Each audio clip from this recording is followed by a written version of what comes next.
wrapped in sweaters, she bloomed of spring, of pale pinks tinged with mint and sage.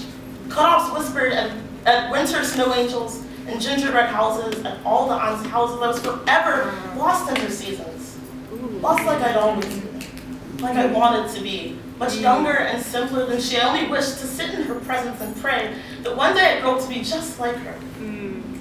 I called her a goddess because she was one. She wore beauty within her. Brown skin, the color of gold, black hair, the color of gold, shining. In ways I didn't know black girls could shine, being that beautiful. When I had my first graduation, she taught me how to curl my lashes. Said 10 years was too long to exist without mascara. I pulled it through my watering eyes and looked no different in the morning, but she said I was beautiful. And her lie erupted joyous in my chest, joyous like walking outside with no coat on Christmas morning. She always said that Christmas in Mississippi was meant to burn warm and humid on little girls' skin. Christmas in Mississippi was all damp in color. It was the furthest thing from white. It was her red velvet dress and our hands clutched.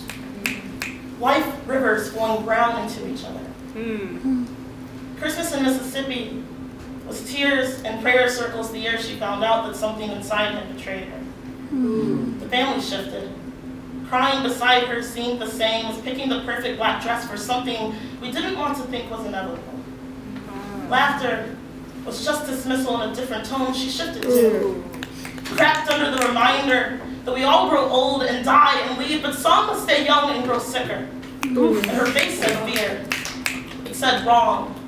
It asked God for anything, and I folded myself a ribbon. Wore it all day. When I showed it to her, she smiled and let me press it to her heart and my heart. I knew she'd throw it away later. I told her that it hadn't begun to show yet. No one can tell, I promised her. But I wondered when it would. I wondered what it would look like. Imagine nail beds dried up, eyes tired, sore legs, hair gone.